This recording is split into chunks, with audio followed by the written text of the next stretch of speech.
ನಾನು ನಿವೃತ್ತಿ ಆದಮೇಲೆ ದೇವರೇ ನಾನು ಪೊಲೀಸ್ ಸ್ಟೇಷನ್ಗೆ ಹೋಗುವಂಥ ಸಂದರ್ಭನ ನೀನು ದಯವಿಟ್ಟು ಸೃಷ್ಟಿ ಮಾಡಬೇಡ ಅಂತ ನಾನು ದೇವ್ರನ್ನ ಬೇಡ್ಕೊತೀನಿ ಅಂತ ಹೇಳಿದ್ರು.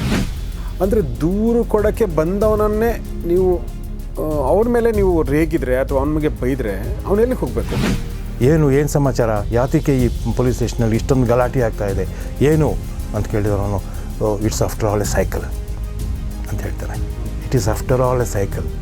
ಇದು ಒಂದು ಚಿಕ್ಕ ಕ್ರೈಮ್, ಸೈಕಲ್. ಅದರ ಸೈಕಲ್ ಕಳ್ಕೊಂಡವನಿಗೆ ಅವನಿಗೆ ಅದೇ ಜೀವನ ಅವನಿಗೆ. ಸರ್, ಈ ಪೊಲೀಸ್ ವ್ಯವಸ್ಥೆ ಮುಂಚೆ ಇಂಡಿಪೆಂಡೆಂಟ್ ಆಗಿದ್ದದ್ದು ಒಂದು ಕಾಲಕ್ಕೆ ಇದು ರಾಜಕಾರಣಿಗಳ ಕೈಯಲ್ಲಿ ಬಂತು. ಕ್ಲಬ್ನ ವ್ಯವಸ್ಥೆ ಗೊತ್ತಲ್ಲ ನಿಮಗೆ, ಅದರಿಂದ ದುಡ್ಡು ಬರ್ತಾ ಇರುತ್ತೆ ಪೊಲೀಸ್. ಅದಕ್ಕೆ ಅವರು ಈ ಮನೇನ ಅವರ ವಶಕ್ಕೆ ಕೊಡೋದಕ್ಕೆ ಇವರು ಅವಕಾಶ ಮಾಡಿಕೊಡ್ಲಿಲ್ಲ. ಇದರಲ್ಲಿ ಮುಖ್ಯವಾದ ಪಾತ್ರ ವಹಿಸಿದವರು ಒಬ್ಬರು ಅಡಿಷನಲ್ SP, ಒಬ್ಬರು DSP. 2 generations have lost faith in police. Yes. How do you read in this?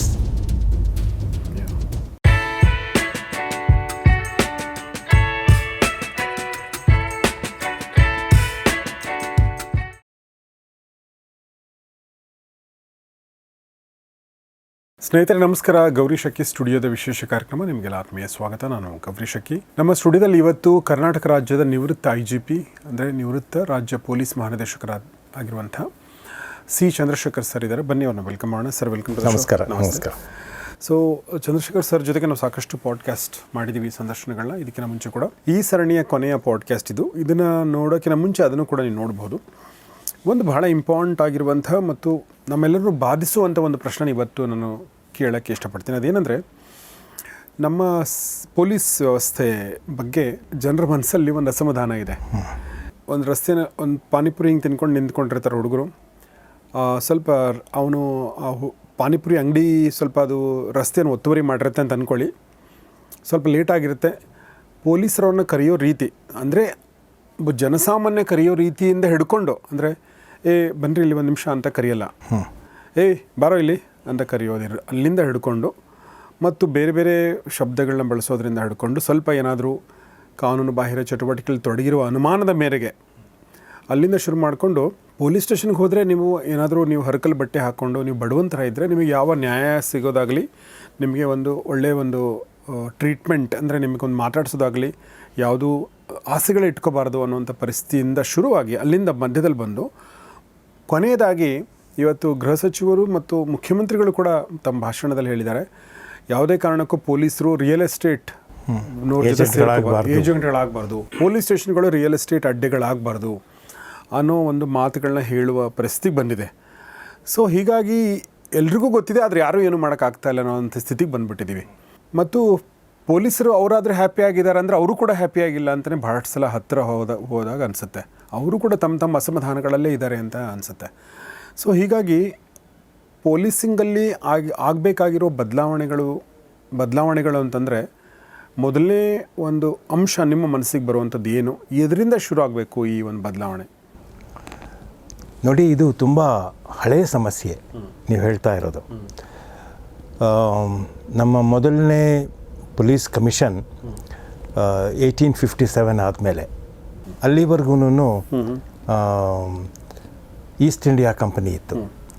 So East India ಕಂಪ್ನಿನವರು ಸರಿಯಾಗಿ ಆಡಳಿತವನ್ನು ಇಲ್ಲಿ ಈ ದೇಶದಲ್ಲಿ ನಡೆಸ್ತಾ ಇಲ್ಲ. ಅದಕ್ಕೋಸ್ಕರ ನಮಗೆ ಈ ಭಾರತವನ್ನು ನಾವು ಸರಿಯಾಗಿ ಆಳಬೇಕಾದ್ರೆ ಯಾವ ರೀತಿಯಾದಂತಹ ವ್ಯವಸ್ಥೆ ಬೇಕು, ಯಾವ ರೀತಿಯಾದಂಥ ಪೊಲೀಸ್ ವ್ಯವಸ್ಥೆ ಬೇಕು ಅಂತ ಹೇಳಿ ಆವಾಗ ಮೊದಲನೇ ಪೊಲೀಸ್ ಕಮಿಷನ್ ಆಯಿತು 1857 ಈ ಯುದ್ಧದ ನಂತರ. ಆವಾಗ ನಮಗೆ 1861ನಲ್ಲಿ ಇಂಡಿಯನ್ ಪೊಲೀಸ್ ಆ್ಯಕ್ಟ್ ಬಂತು, 1860ನಲ್ಲಿ ಇಂಡಿಯನ್ ಪೊಲೀಸ್ ಪೀನಲ್ ಕೋಡ್ ಬಂತು.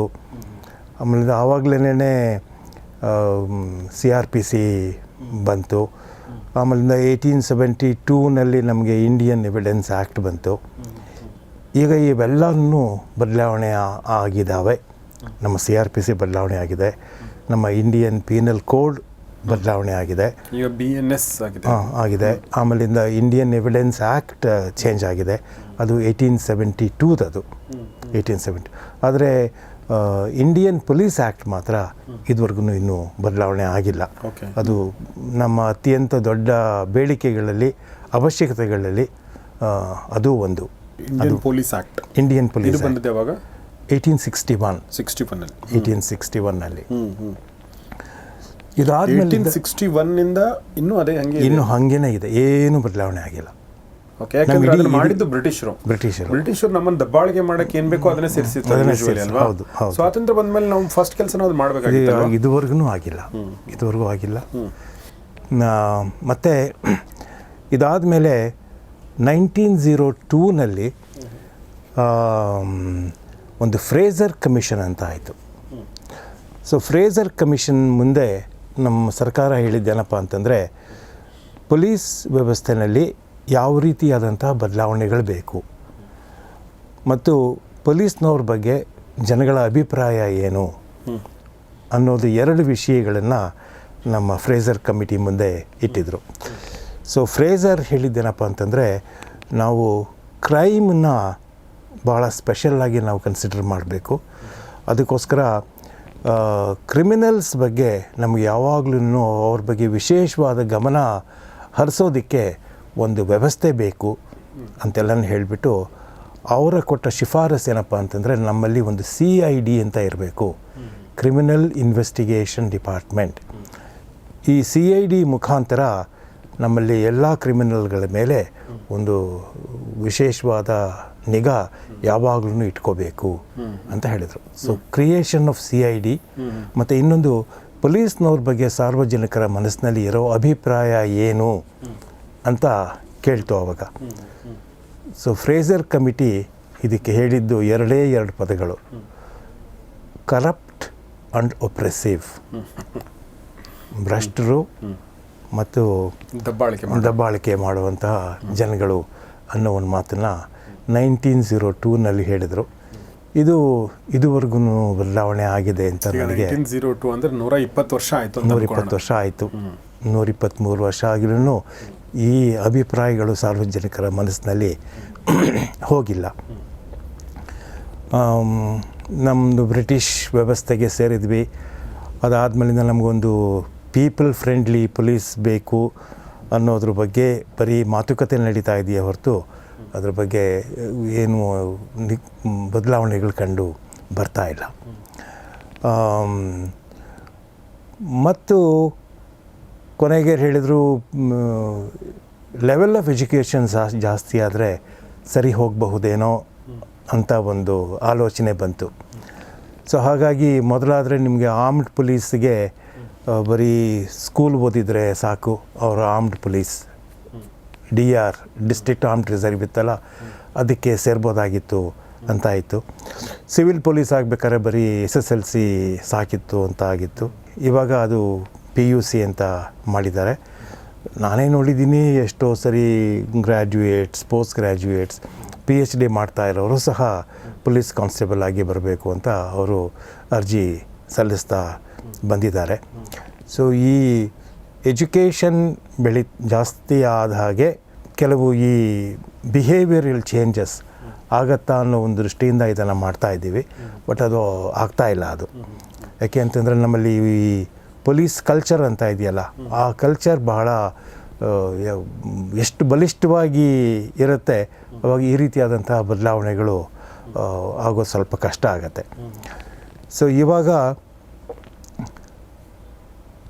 ನೋವಾಗಬೇಕು ಅಂತಂದರೆ ನನ್ನ ಕೈ ಕತ್ತರಿಸೋದೋ ಕಾಲು ಕತ್ತರಿಸೋದೋ ಏನೂ ಆಗಬೇಕಾಗಿಲ್ಲ. ಒಂದು ಚಿಕ್ಕ ಗಾಯ ಆದ್ರೂ ನೋವಾಗುತ್ತೆ. ಇಂಗ್ಲೀಷ್ನಲ್ಲಿ ಒಂದು ಮಾತು ಹೇಳ್ತಾರೆ, only the wearer knows where the shoe pinches ಅಂತ. ನನ್ನ ಶೂನಲ್ಲಿ ಒಂದು ಚಿಕ್ಕ ಕಲ್ಲು ಸೇರಿಕೊಂಡಿದ್ರೆ ಅದು ಎಷ್ಟು ನೋವು ಉಂಟು ಮಾಡುತ್ತೆ ಅಂತ ನಾನು ಶೂ ಹಾಕ್ಕೊಂಡು ನಡೆಯೋದಕ್ಕೆ ಪ್ರಯತ್ನ ಪಟ್ಟಾಗ ಮಾತ್ರ ನನಗೆ ಗೊತ್ತಾಗುತ್ತೆ. ಸೊ ನೋವು ಅಂತಂದರೆ ಭಾಳ ದೊಡ್ಡ ಗಾಯನೇ ಆಗಬೇಕಾಗಿಲ್ಲ, ಚಿಕ್ಕ ಗಾಯದಿಂದಲೂ ನಾನು ತಡ್ಕೊಳೋಕ್ಕಾಗದೇ ಇರುವಂತಹ ನೋವನ್ನ ಆಗಬಹುದು ಅಂತ ಇದೆ. ಸೊ ಹಾಗಾಗಿ ನಾವು ಪೊಲೀಸ್ನಲ್ಲಿ ಈ ಚಿಕ್ಕ ಸಣ್ಣ ಪುಟ್ಟ ಸಮಸ್ಯೆಗಳಿಂದ ಉಂಟಾಗಬಹುದಾದಂತಹ ಪರಿಹಾರಗಳು ಏನು, ನಾವೇನು ಮಾಡ್ಬೋದು ಅನ್ನೋದ್ರ ಬಗ್ಗೆ ಹೆಚ್ಚು ಆಲೋಚನೆಗಳು ಇಲ್ಲ.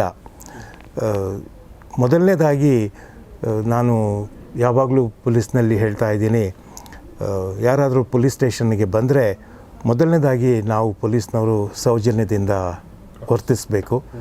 ಸೌಜನ್ಯದಿಂದ ವರ್ತಿಸೋದ್ರಿಂದ ನಾವು ಬಹಳ ಮುಂದೆ ಹೋಗ್ತೀವಿ. ನಾವು ಸಹಾಯ ಮಾಡ್ತೀವೋ ಇಲ್ವೋ ಆ ವಿಷಯ ಬೇರೆ. ಆದರೆ ಒಂದ್ಸಲಿ ಕೂತು ಏನಪ್ಪ ನಿನ್ನ ಸಮಸ್ಯೆ ಅಂತ ಕೇಳಿ ಅವ್ರಿಗೆ ಅಟ್ಲೀಸ್ಟ್ ಒಂದು ಸಮಾಧಾನ ಆದ್ರೂ ಇರುತ್ತೆ. ಅದ್ರ ಬದಲು ನಾವು ಅವ್ರನ್ನ ಬೈದು ಕಳಿಸ್ಬಿಟ್ರೆ, ಇಲ್ಲಲ್ಲ ಅಲ್ಲಿ ಹೋಗು, ಇದು ನಮ್ಮ ಪೊಲೀಸ್ ಸ್ಟೇಷನಲ್ಲ ಇನ್ನೊಂದು ಪೊಲೀಸ್ ಸ್ಟೇಷನ್ನು ಅಂತ. ನನಗೆ ಗೊತ್ತಿರೋ ಹಾಗೆ ಎಷ್ಟೋ ಸರ್ಕ್ಯುಲರ್ಗಳಿದ್ದಾವೆ. ಒಂದು ಕೇಸ್ ಬಂತು ಅಂತಂದರೆ ಅದು ನಿಮ್ಮ ಜ್ಯೂರಿಸ್ಡಿಕ್ಷನ್ ಅಲ್ಲದೆ ಹೋದರೂ ಸಹ, ನಿಮ್ಮ ಸರಹದ್ದಿನಲ್ಲಿ ಇಲ್ಲದೆ ಹೋದರೂ ಸಹ ನೀವು ರಿಜಿಸ್ಟರ್ ಮಾಡಿ ಸಂಬಂಧಪಟ್ಟಂತಹ ಪೊಲೀಸ್ ಸ್ಟೇಷನ್ಗೆ ನೀವು ಅದನ್ನು ವರ್ಗಾವಣೆ ಮಾಡಿ ಅಂತ ಎಷ್ಟೋ ಸರ್ಕ್ಯುಲರ್ಗಳಿದ್ದಾವೆ. ಅದ್ರ ಪ್ರಕಾರ ಕೆಲಸ ಆಗ್ತಾಯಿಲ್ಲ. ಸೊ ಇದರಿಂದ ನಮ್ಮ ಪೊಲೀಸ್ನವರು ಒಂಥರ ಸಾರ್ವಜನಿಕರ ಬಗ್ಗೆ ಒಂದು ಸಹಾನುಭೂತಿಯಿಂದ ಇರಬೇಕು.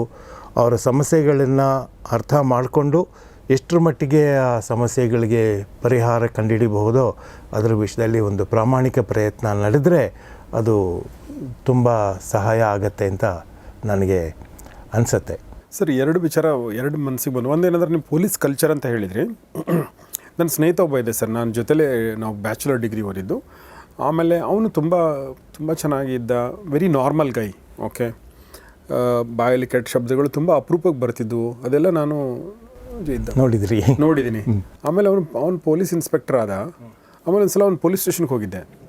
ಅವ್ನು ಯಾರಿಗೋ ಬೈತಾ ಇದ್ದ ಅವನಲ್ಲಿ. ಅದು ಅಂದರೆ ಲೈಫಲ್ಲೇ ನಾನು ಆ ಶಬ್ದನ ಎಲ್ಲೂ ಕೇಳಿರಲಿಲ್ಲ. ಅವನ ಬಾಯಲ್ಲಿ ಬಿಡಿ ನಾನು ಎಲ್ಲೂ ಕೇಳಿರಲಿಲ್ಲ. ಅಷ್ಟು ಕೆಟ್ಟದಾಗ ಬೈತಾ ಇದ್ದ.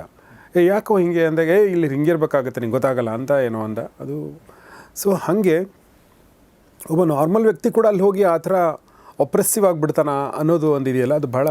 ಯಾಕೆಂದರೆ ಆ ಸಿಸ್ಟಮ್ ನಿಮ್ಮನ್ನು ಹಾಳು ಮಾಡುತ್ತೆ ಅಂತಂದರೆ ಆ ಸಿಸ್ಟಮಲ್ಲೇ ಏನೋ ಮೂಲಭೂತವಾಗಿ ಏನೋ ಸಮಸ್ಯೆ ಇದೆ ಅಂತ ಅರ್ಥ.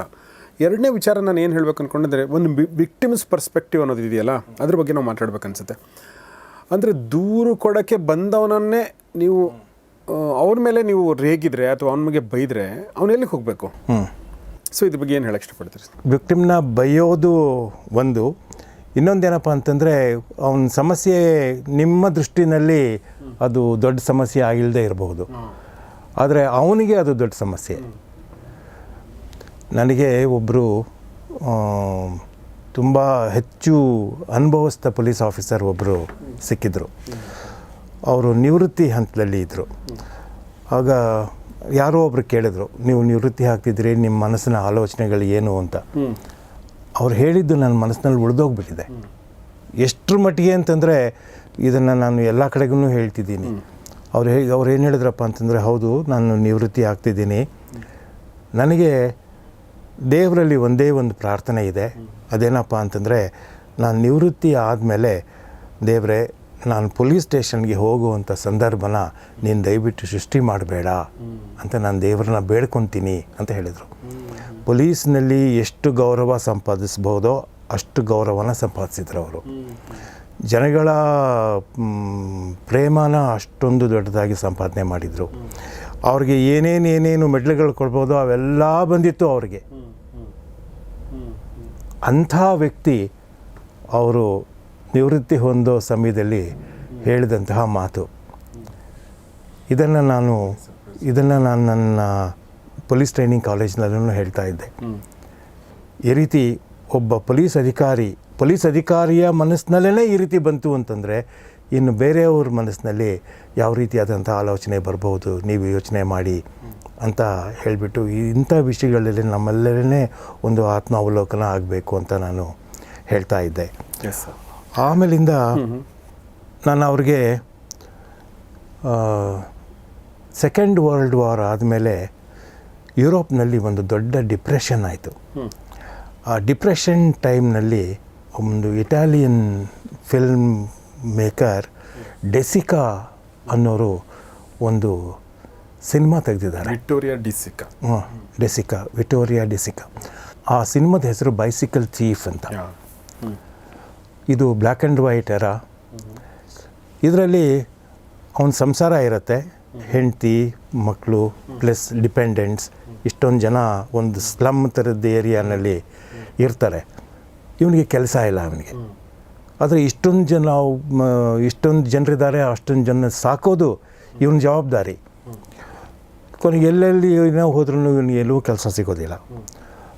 ಕೊನೆಗೆ ಅವನಿಗೆ ಒಂದು ಕೆಲಸ ಸಿಗತ್ತೆ.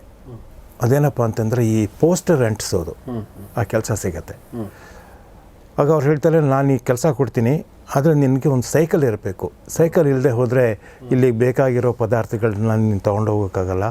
ನೀನು ಈ ಜಾಗದಿಂದ ಇನ್ನೊಂದು ಜಾಗಕ್ಕೆ ಹೋಗಬೇಕು, ಅದಕ್ಕೆ ಬೇಕಾಗಿರೋ ಟ್ರಾನ್ಸ್ಪೋರ್ಟೇಷನ್ ನಿನ್ನ ಹತ್ರ ಇರಬೇಕು. ನಿನ್ನ ಹತ್ರ ಸೈಕಲ್ ಇದ್ದರೆ ಮಾತ್ರ ನೀನು ಕೆಲಸ ಕೊಡ್ತೀನಿ, ಇಲ್ಲದೆ ಹೋದರೆ ಇಲ್ಲ ಅಂತ ಅವನು ಹೇಳ್ತಾನೆ. ಸೊ ಇವನು ತುಂಬ ಕಷ್ಟಪಟ್ಟು ಕೊನೆಗೆ ಒಂದು ರಿಕೆಟಿ ಸೈಕಲ್ನ ಅದೆಲ್ಲೋ ಕೊಂಡ್ಕೊಂಡ್ಬಿಟ್ಟು ಅವನ ಮಗನ ಜೊತೆ ಆ ನಗರದಲ್ಲಿ ಓಡಾಡ್ತಾ ಇರ್ತಾನೆ. ಒಂದು ರೆಸ್ಟೋರೆಂಟ್ ಮುಂದೆ ಹೋಗ್ತಾನೆ. ಅಲ್ಲೆಲ್ಲ ಜನಗಳು ಕೂತು ಒಳಗಡೆ ಊಟ ಮಾಡ್ತಾ ಇರ್ತಾರೆ. ಮತ್ತು ಅದನ್ನು ನೋಡಿ ಅವನ ಮಗ ಇರ್ತಾನೆ, ಚಿಕ್ಕ ಹುಡುಗ. ಈ ಪೂರ್ತಿ ಸಿನಿಮಾನ ಆ ಮಗನ ಪರ್ಸ್ಪೆಕ್ಟಿವ್ನಿಂದ ತೋರಿಸಿದ್ದಾರೆ. ಆ ಮಗನೇ ನಮ್ಮ ಸ್ಪೋಕ್ಸ್ ಪರ್ಸನ್ ಒಂದು ದೃಷ್ಟಿನಲ್ಲಿ. ಯಾಕೆಂದರೆ ಅವನು ತುಂಬ ಇನ್ನಸೆಂಟ್ ಹುಡುಗ. ಅವನು ನೋಡಿದಾಗ ಅವನಿಗೇನು ಕಾಣಿಸುತ್ತೆ ಅನ್ನೋದನ್ನು ಡೆಸಿಕಾ ಅವನ ಮಗನ ಮುಖಾಂತರ ಈ ಸಿನಿಮಾನ ನಮಗೆ ತೋರಿಸ್ತಾನೆ. ಆಗ ಅವನ ಮಗನಿಗೆ ಹೇಳ್ತಾನೆ, one should be a millionaire to be able to eat like that ಅಂತ ಹೇಳ್ತಾನೆ. ಅಂದರೆ ಇವ್ರಿಗೆ ಒಂದು ರೆಸ್ಟೋರೆಂಟ್ನಲ್ಲಿ ಕೂತು ಊಟ ಮಾಡೋದೇನೇ ಒಂದು ದೊಡ್ಡ ಸುಖ. ಅದನ್ನು ನೀವು ಮಿಲಿಯನೇರ್ ಆಗಬೇಕಾಗಿಲ್ಲ, ಒಂದು ಸ್ವಲ್ಪ ಹಣ ಇದ್ದರೆ ಸಾಕು. ಆದರೆ ಅವನ ಮಗನಿಗೆ ಹೇಳೋದೇನಪ್ಪ ಅಂತಂದರೆ, ನೀನು ಮಿಲಿಯನೇರ್ ಆಗಿದ್ದರೆ ಮಾತ್ರ ಇಲ್ಲಿ ಊಟ ಮಾಡೋಕ್ಕೆ ಸಾಧ್ಯ, ಆ ರೀತಿ ಊಟ ಮಾಡೋಕ್ಕೆ ಸಾಧ್ಯ ಅಂತ ಹೇಳಿಬಿಟ್ಟು ಒಂಥರ ಬೇಸಿಕ್ ನೀಡ್ಸ್ನೇ ನಮಗೆ ಎಷ್ಟು ದೊಡ್ಡದಾಗಿ ಕಾಣಿಸುತ್ತೆ ಅನ್ನೋ ಪರ್ಸ್ಪೆಕ್ಟಿವ್ನ ನಮಗೆ ಡೆಸಿಕಾ ಇಂತಿಂಥ ಸಣ್ಣ ಸಣ್ಣ ಸೀನ್ಗಳಲ್ಲಿ ಕೊಡ್ತಾ ಬರ್ತಾನೆ. ಆದರೆ ಇವನು ಹೋಗಿ ಈ ಕೆಲಸ ಮಾಡ್ಕೊಂಡು ಇರ್ತಾನೆ. ಒಂದು ಸರಿ ಅವನೊಂದು ಏಣಿ ಹತ್ತಿ ಒಂದು ಪೋಸ್ಟರ್ನ ಅಂಟಿಸ್ತಾ ಇರ್ತಾನೆ. ಆಗ ಒಬ್ಬ ಹುಡುಗ ಬಂದುಬಿಟ್ಟು ಇವನ ಸೈಕಲ್ನ ತೊಗೊಂಡು ಹೊರಟೋಗ್ಬಿಡ್ತಾನೆ. ಇವನು ಎದ್ದೋ ಬಿದ್ದೋ ಅಂತ ಹೇಳಿದ್ದಾನೆ, ಏಣಿಯಿಂದ ಹಿಡಿದು ಓಡಿ ಬರ್ತಾನೆ. ಆದರೆ ಅವನು ಹುಡುಗ ಜೋರಾಗಿ ಸೈಕಲ್ ತೊಳ್ಕೊಂಡು ಹೊರಟೋಗ್ತಾನೆ. ಅವನು ಇನ್ನೊಂದು ಸ್ಲಮ್ಗೆ ಹೊರಟೋಗ್ತಾನೆ. ಆ ಸ್ಲಮ್ಗೆ ಹೊರಟೋಗ್ಬಿಟ್ರೆ ಅಲ್ಲಿ ಜನಗಳೆಲ್ಲರೂ ಯಾಕೆ ನಮ್ಮ ಹುಡುಗ ಕಳ್ತನ ಮಾಡಿದ್ದಾನೆ ಅಂತ ಹೇಳ್ತೀಯ ನೀನು? ಹಾಗೆಲ್ಲ ಇಲ್ಲ, ನಾವು ಮಹಾಮರ್ಯಾದಸ್ಥರು, ಹಾಗೆ ಹಿಂಗೆ ನೀನೆಂತ ಅವನು ನಮ್ಮ ಮಗನ ಮೇಲೆ ಈ ರೀತಿಯಾದಂಥ ಆರೋಪಗಳನ್ನ ಹಾಕೋದಕ್ಕೆ? ಹಂಗಿಲ್ಲ ಹಿಂಗಿಲ್ಲ ಅಂತ ಅವ್ನು ಹೇಳ್ತಾನೆ. ಇಲ್ಲ, ನಾನು ನೋಡಿದೆ, ಅವನು ಇಲ್ಲಿಗೆ ಬಂದ, ಅವನು ಇಲ್ಲಿ ಹೋದ, ಅವನು ನನ್ನ ಸೈಕಲ್ ತೊಗೊಂಡು ಹೋದ. ನನ್ನ ಸೈಕಲ್ ಇಲ್ಲದೆ ಹೋದರೆ ನಮ್ಮ ಮನೆಯಲ್ಲಿ ಎಲ್ಲರೂ ಹಸುವಿನಿಂದ ಇರಬೇಕಾಗತ್ತೆ. ನನಗೆ ಕೆಲಸನೇ ನನ್ನ ಸೈಕಲ್ ಇಲ್ಲದೆ ಹೋದರೆ ನಾನು ಕೆಲಸ ಮಾಡೋಕ್ಕಾಗಲ್ಲ ಅಂತ ಎಷ್ಟು ಹೇಳಿದ್ರೂ ಕೊನೆಗಿಂದ ಆ ಸ್ಲಮ್ನ ವ್ಯವಸ್ಥೆ ಇದೆಯಲ್ಲ, ಆ ವ್ಯವಸ್ಥೆ ಪೂರ್ತಿಯಾಗಿ ಇವನ ಮೇಲೆ ಬೀಳುತ್ತೆ. ಕೊನೆಗೆ ಇವನು ಏನೂ ಮಾಡೋಕ್ಕಾಗಲ್ಲ. ಇವನು ಈ ರೀತಿ ಆಯಿತು, ನನ್ನ ಒಂದು ನನ್ನ ಸೈಕಲ್ನ ಒಬ್ಬ ಕದ್ಕೊಂಡ್ಬಿಟ್ಟಿದ್ದಾನೆ ಅಂತ ಹೇಳಿಬಿಟ್ಟು ಒಂದು ಪೊಲೀಸ್ ಸ್ಟೇಷನ್ಗೆ ಹೋಗ್ತಾನೆ. ಆ ಪೊಲೀಸ್ ಸ್ಟೇಷನ್ನಲ್ಲಿ ಅವನು ಸಬ್ ಇನ್ಸ್ಪೆಕ್ಟರ್ ಜೊತೆ ಮಾತನಾಡ್ತಾ ಇರಬೇಕಾದ್ರೆ ಇನ್ಯಾರೋ ಒಬ್ಬ ಸೀನಿಯರ್ ಆಫೀಸರ್ ಬರ್ತಾನೆ. ಸೀನಿಯರ್ ಆಫೀಸರ್ ಬಂದಾಗ ಅವನು ಇವನ್ನ ಕೇಳ್ತಾನೆ, ಈ ಸಬ್ ಇನ್ಸ್ಪೆಕ್ಟ್ರಿಗೆ, ಅದಕ್ಕೆ ಏನು ಸಮಾಚಾರ, ಯಾತಕ್ಕೆ ಈ ಪೊಲೀಸ್ ಸ್ಟೇಷನಲ್ಲಿ ಇಷ್ಟೊಂದು ಗಲಾಟೆ ಆಗ್ತಾಯಿದೆ, ಏನು ಅಂತ ಕೇಳಿದ್ರು. ಅವನು it's after all a cycle ಅಂತ ಹೇಳ್ತಾನೆ. It is after all a cycle. ಅವನು ಸೈಕಲ್ ಥೆಫ್ಟ್ ಆಗಿದೆ ಅಂತ ಹೇಳ್ತಾನೆ. After all it's a cycle ಅಂತ ಹೇಳ್ತಾನೆ. ಆ ಸಬ್ ಇನ್ಸ್ಪೆಕ್ಟ್ರಿಗೆ ಅವನ ದೃಷ್ಟಿನಲ್ಲಿ ಇದೊಂದು ಚಿಕ್ಕ ಕ್ರೈಮ್, ಸೈಕಲ್. ಅದರ ಸೈಕಲ್ ಕಳ್ಕೊಂಡವನಿಗೆ ಅವನಿಗೆ ಅದೇ ಜೀವನ. ಅವನಿಗೆ ಇಲ್ಲದೆ ಹೋದರೆ ಅವನ ಜೀವನನೇ ಇಲ್ಲ. ಅವನ ಹೆಂಡತಿ ಮಕ್ಕಳು, ಅವನ ಸಂಸಾರದಲ್ಲಿ ಎಷ್ಟು ಜನ ಇರ್ತಾರೆ, ಎಲ್ರಿಗೂ ಇದನ್ನೇ ಒಂದು ಆಧಾರ. ಅಂಥ ವ್ಯಕ್ತಿಗೆ ಇವನು ಹೇಳಿದ್ದು after all it's a cycle ಅಂತ ಹೇಳಿಬಿಟ್ಟು ಅವನು it amounts to dismissal of a person's existence, ಆ ರೀತಿಯಲ್ಲಿ ಹೇಳ್ತಾನೆ. ಸೊ ನಮ್ಮ ಪೊಲೀಸ್ ಸಬ್ ಇನ್ಸ್ಪೆಕ್ಟರ್ ದೃಷ್ಟಿನಲ್ಲಿ it is after all a cycle ಅಂತ. ಆದರೆ ಕಳ್ಕೊಂಡವನ ದೃಷ್ಟಿನಲ್ಲಿ ಅದು ಅವನ ಇಡೀ ಜೀವನ. ಅದಿಲ್ಲದೆ ಹೋದರೆ ಅವನ ಜೀವನ ಸಾಗಿಸೋದಕ್ಕೆ ಸಾಧ್ಯವಾಗೋದೇ ಇಲ್ಲ. ಕೊನೆಗೆ ಅವನ ಮಗನ್ನೇ ಹಿಡ್ಕೊಂಡು ವಾಪಸ್ಸು ಬರ್ತಾ ಇರ್ತಾನೆ. ಬರ್ತಾ ಇರಬೇಕಾದ್ರೆ ಅಲ್ಲೊಂದು ಸ್ಟೇಡಿಯಂನಲ್ಲಿ ಒಂದು ಫುಟ್ಬಾಲ್ ಮ್ಯಾಚ್ ನಡೀತಿರುತ್ತೆ. ಯುರೋಪ್ನಲ್ಲಿ, ಇಟಲಿನಲ್ಲಿ ಫುಟ್ಬಾಲ್ ಒಂದು ದೊಡ್ಡ ಕ್ರೇಜ್, ನಿಮಗೆ ಗೊತ್ತು. ನಿಮಗೆ ಆ ಫುಟ್ಬಾಲ್ ಮ್ಯಾಚ್ ನೋಡಬೇಕು ಅನ್ನೋ ಒಂದು ಅರ್ಥದಲ್ಲಿ ಒಬ್ಬ ವ್ಯಕ್ತಿ ಒಂದು ಸೈಕಲ್ನ ಅಲ್ಲೆಲ್ಲ ನಿಲ್ಲಿಸ್ಬಿಟ್ಟು ಒಳಗಡೆ ಹೊರಟೋಗ್ಬಿಟ್ಟಿರ್ತಾನೆ. ಇವನು ಹೋಗಿ ನೋಡ್ತಾ ಇರಬೇಕಾದ್ರೆ ಅವನ ಸೈಕಲ್ ನೋಡ್ತಾನೆ. ಆಗ ಅವನ ಮನಸ್ಸಿಗೆ ಒಂದು ಆಲೋಚನೆ ಬರುತ್ತೆ, ನಾನು ಯಾತಕ್ಕೆ ಈ ಸೈಕಲ್ನ ಕದಿಬಾರ್ದು ಅಂತ ಅವನಿಗೆ ಆಲೋಚನೆ ಬರುತ್ತೆ. ಆಗ ಅವನು ಆ ಸೈಕಲ್ನ ಕದ್ದುಬಿಟ್ಟು ಅವನ ಮಗನ ಜೊತೆ ಬರೋದಕ್ಕೆ ಅವನು ಪ್ರಯತ್ನ ಪಡ್ತಾನೆ. ಆಗ ಅವನು ಒಬ್ಬ ಪೊಲೀಸ್ ನನಗೆ ಸಿಗಾಕೊಂಡ್ಬಿಡ್ತಾನೆ. ಆಗ ಅವನಿಗೆಲ್ಲನೂ ಕೇಳಿ ಅವನ್ನೆಲ್ಲ ಕಥೆ ಎಲ್ಲ ಕೇಳ್ಕೊಂಬಿಟ್ಟು ಕೊನೆಗೆ ಅವನ ಮಗನ್ನ ತೋರಿಸ್ಬಿಟ್ಟು, ಅವನು ನಿನ್ನ ಮಗನಾ ಅಂತ ಕೇಳ್ತಾನೆ. ಅವನು ಹೌದು ಅಂತಾನೆ. ಆ ಮಗ ಎಷ್ಟು ಇನ್ನಸೆಂಟಾಗಿ ಬಿಹೇವ್ ಮಾಡ್ತಾಯಿದ್ದ, ಇದನ್ನೆಲ್ಲನೂ ಎಷ್ಟು ಚೆನ್ನಾಗಿ ಅರ್ಥ ಮಾಡ್ಕೊತಾ ಇದ್ದ ಅನ್ನೋದು ಅದು ಹೆಂಗೋ ಅವನ ಪೊಲೀಸ್ಮನ್ ಗಮನಕ್ಕೆ ಬಂದು ಅವನು, ನಾನು ನಿನ್ನ ಮೇಲೇನು ಚಾರ್ಜ್ ಮಾಡಲ್ಲ, ನೀನು ಹೋಗು, ಸೈಕಲ್ ಹೇಳ್ಬಿಟ್ಟು ನೀನು ಹೋಗು ಅಂತ ಹೇಳಿ ಕಳಿಸ್ಬಿಡ್ತಾನೆ. ಇವನು ಮಗನ ಜೊತೆ ನಡ್ಕೊಂಡು ಅವನ ಮನೆ ಕಡೆ ಹೋಗ್ತಿರ್ತಾನೆ. ಅದು ಸಿನಿಮಾ ಮುಗಿಯೋದು. ಇದು ವಿಕ್ಟಿಮ್ ದೃಷ್ಟಿಯಿಂದ ನೋಡಬೇಕು ಅಂತಂದರೆ ಇದು ಆಫ್ಟರ್ ಆಲ್ ಎ ಸೈಕಲ್ ಅಂತ ಇದೆಯಲ್ಲ, ಅದು ಎಲ್ರಿಗೂ ಆಫ್ಟರ್ ಆಲ್ ಎ ಸೈಕಲ್. ಇವನಿಗೇನಿಲ್ಲ ಅಂದ್ರೂ ಯಾರೋ ಒಬ್ಬರಿಗೆ ಏನೋ ಒಂದು ಚಿಕ್ಕದೊಂದು ಕಳ್ತನ ಆಗಿದೆ ಅಂತ ಹೇಳಿಬಿಟ್ಟು ನಾವು ಅದನ್ನು ಡಿಸ್ಮಿಸ್ ಮಾಡ್ತಾ ಹೋದರೆ, ಅಥವಾ ಅದಕ್ಕೆ ಎಷ್ಟು ಗಮನ ಹರಿಸ್ಬೇಕು, ಅದಕ್ಕೆ ನಾವು ಪೊಲೀಸ್ನವರಾಗಿ ಯಾವ ರೀತಿಯಾದಂಥ ಪ್ರಯತ್ನ ನಾವು ಮಾಡಬೇಕು ಅನ್ನೋದು ನಾವು ಮಾಡದೆ ಹೋದರೆ, ಅದು ನಮ್ಮ ವಿಕ್ಟಿಮ್ಸ್ ಪರ್ಸ್ಪೆಕ್ಟಿವ್ನಿಂದ ನಾವು ಕ್ರೈಮ್ಸನ್ನ, ಸಮಾಜ ಸಮಸ್ಯೆಗಳನ್ನ ನಾವು ನೋಡದೆ ಹೋದರೆ ನಾವು ಸಮ್ವೇರ್ ವಿ ವಿಲ್ ಫೇಲ್ ಅಂತ ಅನಿಸುತ್ತೆ. ನಾವು ಇವತ್ತು ಆ ವ್ಯವಸ್ಥೆಯಲ್ಲಿ ಇದ್ದೀವಿ. ನಾವು ವಿಕ್ಟಿಮ್ಸ್ ಪರ್ಸ್ಪೆಕ್ಟಿವ್ನಿಂದ ನಾವು ಸಮಸ್ಯೆಗಳನ್ನು ನೋಡ್ತಾ ಇಲ್ಲ, ನಾವು ನಮ್ಮ ದೃಷ್ಟಿಯಿಂದ ಮಾತ್ರ ನಾವು ನೋಡ್ಕೊಂಡು ಹೋಗ್ತಾ ಇದ್ದೀವಿ. ಸರ್, ನೀವು ತುಂಬ ಚೆನ್ನಾಗಿತ್ತು ಈ ವಿಷಯ ನೀವು ಹೇಳಿದ್ದು. ಬಹುಶಃ ಭಾಳ ಜನರಿಗೆ ಇದು ಕನೆಕ್ಟ್ ಆಗುತ್ತೆ ಅಂತ ಅನ್ಕೋತೀನಿ. ಬಟ್ ನನಗೆ ಇನ್ನೊಂದು ಪ್ರಶ್ನೆ ಉಳೀತು. 1902ನೇ ಇಸ್ವಿನಲ್ಲಿ ಫ್ರೇಸರ್ ಕಮಿಷನ್ ಅನ್ನೋ ವಿಚಾರನೇ ಹೇಳಿದ್ರಿ ನೀವು. ಅದಾದ ಮೇಲೆ ಸ್ವಾತಂತ್ರ್ಯ ಬಂದ ನಂತರ ಈಗ ಕಮಿಷನ್ಗಳಾಗಿರ್ಬೋದು, ಪೊಲೀಸ್ ಸುಧಾರಣೆಗೆ ಪ್ರಯತ್ನಗಳಾಗಿರ್ಬೋದು, ಆ ಥರದ್ದು ಏನೋ ಆಗಿರ್ಬೋದಲ್ವ ಸರ್? ಆಯಿತು. ನಮ್ಮ ಎಮರ್ಜೆನ್ಸಿ ಆದಮೇಲೆ ಎಮರ್ಜೆನ್ಸಿನಲ್ಲಿ ಪೊಲೀಸ್ ಆ್ಯಕ್ಷನ್ನೇ ತುಂಬ ದೊಡ್ಡ ಗಮನ ಸೆಳೀತು ನಮ್ಮ ಇಡೀ ದೇಶದಲ್ಲಿ. ಅದಕ್ಕೆ ಶಾ ಕಮಿಷನ್ ರಿಪೋರ್ಟ್ ಅಂತ ಆಯಿತು ಪೊಲೀಸ್ ಅಟ್ರಾಸಿಟೀಸ್ ಬಗ್ಗೆ. ನಮ್ಮಲ್ಲೇನೇ ಜಾರ್ಜ್ ಫರ್ನಾಂಡಿಸ್ ಅವರ ಅಣ್ಣ ಲಾರೆನ್ಸ್ ಫರ್ನಾಂಡಿಸ್ ಅದೆಲ್ಲ ಗಲಾಟೆ ಆಯ್ತಲ್ಲ, ನಿಮಗೆ ಅದೆಲ್ಲ ಶಾ ಕಮಿಷನ್ ಮುಂದೆನೇ ಬಂದಂತಹ ವಿಷಯ ಅದು. ಅದಾದಾಗ ಧರ್ಮವೀರ ಕಮಿಷನ್ ಅಂತ ಆಯಿತು. ಧರ್ಮವೀರ ಕಮಿಷನ್ 77ರಿಂದ 82ರವರೆಗೆ ಒಟ್ಟು 7 ರಿಪೋರ್ಟ್ಗಳನ್ನ ಕೊಟ್ಟರು, 7 ವಾಲ್ಯೂಮ್ಸ್ ಅಲ್ಲಿವರೆಗೂ. ಅದರಲ್ಲಿ ತುಂಬ ರೆಕಮೆಂಡೇಷನ್ಸ್ ಮಾಡಿದ್ದಾರೆ.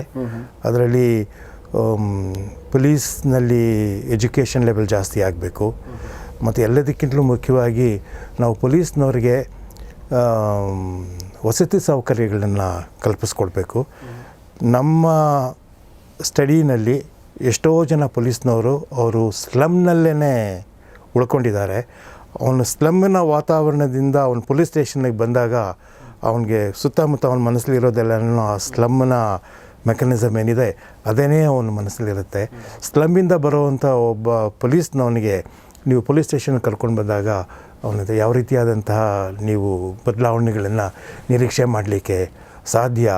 ಅದರ ಬದಲು ಪೊಲೀಸ್ನವ್ರಿಗೆ ಫ್ರೀ ಹೌಸಿಂಗ್ ಕೊಟ್ಟರೆ, ಅವರೊಂದು ಒಳ್ಳೆಯ ವಾತಾವರಣದಲ್ಲಿ ಬೆಳೆದು ಬಂದರೆ ಅವರು ಪೊಲೀಸ್ ಕೆಲಸ ಮಾಡೋದಕ್ಕೂ ಅನುಕೂಲ ಆಗುತ್ತೆ ಅನ್ನೋದು ನಮ್ಮ ಧರ್ಮವೀರ ಕಮಿಷನ್ನಿನ one of the most important recommendations. ಅದು ಪೊಲೀಸರಿಗೆ ಫ್ರೀ ಹೌಸಿಂಗ್ ಇದೆಯಲ್ಲ ಸರ್? ಈಗ ಕೆಲವ್ರಿಗೆ ಮಾತ್ರ. ನಮ್ಮ ರಾಜ್ಯದಲ್ಲಿ ನನಗೆ ಗೊತ್ತಿರೋ ಹಾಗೆ ಸುಮಾರು 38% ಸ್ಯಾಟಿಸ್ಫ್ಯಾಕ್ಷನ್ ಇದೆ. ನನ್ನ ಸ್ಟಡೀಸ್ ಪ್ರಕಾರ ಗುಜರಾತ್ನಲ್ಲಿ ಹೈಯೆಸ್ಟ್ ಪರ್ಸೆಂಟೇಜ್ ಆಫ್ ಸ್ಯಾಟಿಸ್ಫ್ಯಾಕ್ಷನ್, ಒಟ್ಟು 64-68% ಏನೋ ಇದೆ ನಾನು ಮಾಡಿರೋ ಸ್ಟಡಿನಲ್ಲಿ. ಒಂದು ಸ್ವಲ್ಪ ಹಳೆಯದು. ಇತ್ತೀಚಿನ ದಿನದ ಇದು ನಾನು ಒಂದು ಯಾವುದೋ ಒಂದು ನಮ್ಮ ಪೊಲೀಸ್ ವ್ಯವಸ್ಥೆ ಬಗ್ಗೆ ಒಂದು ಅಧ್ಯಯನ ಮಾಡಿದ್ದೆ ನಾನು ಅಕಾಡೆಮಿನಲ್ಲಿ ಇರೋವಾಗ. ಆವಾಗಿನ ಮಾಹಿತಿ ನಂದು ಒಂದು 25 ವರ್ಷ ಹಳೆಯದಿದ್ದು. ಸೊ ಇವಾಗಿಂದು ಹೇಗಿದೆ ಅಂತ ಗೊತ್ತಿಲ್ಲ. ಆದರೆ ಪೊಲೀಸ್ ಹೌಸಿಂಗ್ ನಮ್ಮಲ್ಲಿ one of the top priorities. ಕರ್ನಾಟಕನಲ್ಲಿ ಲೆವೆಲ್ ಆಫ್ ಸ್ಯಾಟಿಸ್ಫ್ಯಾಕ್ಷನ್ ಸುಧಾರಣೆ ಆಗ್ತಾ ಇದೆ, ಆದರೆ ಇನ್ನೂ ಖುಷಿ ಪಟ್ಕೊಳ್ಳೋ ಅಷ್ಟು ಲೆವೆಲ್ಗೆ ನಾವು ಬಂದಿಲ್ಲ. ಬೇರೆ recommendation sir, any other recommendation that level of education raise ಮಾಡಬೇಕು ಅಂತ ಹೇಳಿದ್ದಾರೆ. ಆದರೆ ಯಾರೂ ಅದ್ರ ಬಗ್ಗೆ ಏನೂ ಮಾಡಿಲ್ಲ. ಧರ್ಮವೀರ ನಮ್ಮಲ್ಲೇನೇ ಅವರು ಗವರ್ನರ್ ಆಗಿದ್ದರು. ಧರ್ಮವೀರ ಕರ್ನಾಟಕದಲ್ಲಿ ಅವರೇ ಕೊಟ್ಟಿದ್ದು. ಅದು ಗೌರ್ಮೆಂಟ್ ಆಫ್ ಇಂಡಿಯಾ ಜೊತೆನಲ್ಲಿದೆ, ಯಾರೂ ಏನೂ ಮಾಡ್ತಾ ಇಲ್ಲ. ಸರ್, ಈ ಪೊಲೀಸ್ ವ್ಯವಸ್ಥೆ ಮುಂಚೆ ಇಂಡಿಪೆಂಡೆಂಟ್ ಆಗಿದ್ದದ್ದು ಒಂದು ಕಾಲಕ್ಕೆ ಇದು ರಾಜಕಾರಣಿಗಳ ಕೈಯಲ್ಲಿ ಬಂತು. ಶಾಸಕರು ಹೇಳಿದಂಥ ಅಧಿಕಾರಿಗಳನ್ನೇ ಹಾಕಬೇಕು. ಬರೀ ಪೊಲೀಸ್ ಅಲ್ಲ, ಬೇರೆ ತಹಶೀಲ್ದಾರ್ ಇರ್ಬೋದು, ಎಲ್ಲರೂ ಕೂಡ ಅವನಿಗೆ ಬೇಕಾಗಿದ್ದನ್ನು ಹಾಕಬೇಕು ಮತ್ತು ಅವ್ನು ಬೇಡ ಅಂದ್ರೆ ಅಲ್ಲಿಂದ ಅವನಿಗೆ ಎತ್ತಂಗಡಿ ಮಾಡಬೇಕು ಅನ್ನೋ ಒಂದು ವಾತಾವರಣ ಕ್ರಿಯೇಟ್ ಆಗಿದೆ. ಇದ್ರ ಬಗ್ಗೆ ನಿಮ್ಮ ಥಾಟ್ಸ್ ಸರ್? ಇದು ಸ್ವಲ್ಪ ಮಟ್ಟಿಗೆ ಇತ್ತು, ಆದರೆ ಒಂದು ದೊಡ್ಡ ಪ್ರಮಾಣದಲ್ಲಿ ಆಗಲಿಕ್ಕೆ ಶುರುವಾಗಿದ್ದು ನಾನು ನೋಡಿರೋ ಹಾಗೆ 1983ರಿಂದ ಅಲ್ಲಿಂದ ಶುರುವಾಗಿ ಇದು ಬೆಳ್ಕೊಂಡು ಬಂದಿದೆ. ಇದನ್ನು ಯಾರೂ ತಡೆಯೋ ರೀತಿಯಲ್ಲಿ ಇಲ್ಲ ಇವಾಗ. ಸೊ ಎಲ್ಲವೂ ಸಹ ರಾಜಕಾರಣಿಗಳು ಏನು ಹೇಳ್ತಾರೆ ಅದ್ರ ಪ್ರಕಾರ ಆಗಬೇಕು ಅನ್ನೋ ಒಂದು ಹಂತಕ್ಕೆ ನಾವು ಬಂದುಬಿಟ್ಟಿದ್ದೀವಿ. ಒಂದು ಕಾಲದಲ್ಲಿ ಟ್ರಾನ್ಸ್ಫರ್ಗಳು ಪೂರ್ತಿಯಾಗಿ ನಮ್ಮ ಡಿಪಾರ್ಟ್ಮೆಂಟ್ನ ಪ್ರೊರೋಗೇಟಿವ್ ಆಗಿತ್ತು. ಡಿಪಾರ್ಟ್ಮೆಂಟನ್ನೇ ಎಲ್ಲ ಥರದ ಬದಲಾವಣೆಗಳನ್ನು ಮಾಡ್ತಾಯಿದ್ರು. ಆವಾಗಿನ ಕಾಲದಲ್ಲಿ ಏನಪ್ಪ, ಒಂದು ಪ್ರೊಫೆಷ್ನಲಿಸಮ್ಗೆ ಒಂದು ದೊಡ್ಡ ಬೆಲೆ ಇತ್ತು.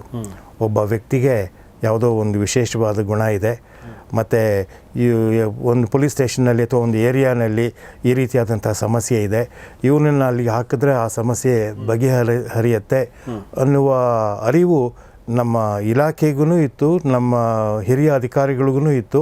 ಅಂಥ ವ್ಯಕ್ತಿನ ಅಲ್ಲಿಗೆ ಹಾಕ್ತಾಯಿದ್ರು. ಹಾಗಾಗಿ ಪ್ರೊಫೆಷ್ನಲಿಸಮ್ಗೆ ಒಂದು ಮರ್ಯಾದೆ, ಗೌರವ ಇತ್ತು. ಈಗ ಪ್ರೊಫೆಷನಲ್ ಇದ್ದರೆ ಅದು ಡಿಸ್ಕ್ವಾಲಿಫಿಕೇಷನ್. ಈಗ ನಿಮಗೆ ನೀವು ಯಾರಿಗೆ ಹತ್ತಿರ, ಮತ್ತು ಇವಾಗೆಲ್ಲನೂ ಗೊತ್ತಿರೋ ಹಾಗೆ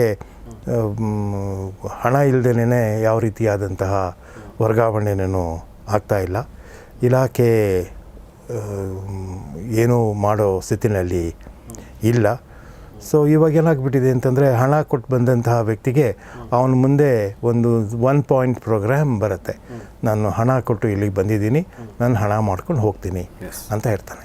ಸೊ ಆವಾಗ ಅವನ ಈ ಡೈನಮಿಕ್ಸ್ ಆಫ್ ಫಂಕ್ಷನಿಂಗ್ ಪೂರ್ತಿಯಾಗಿ ಚೇಂಜ್ ಆಗಿಬಿಡುತ್ತೆ.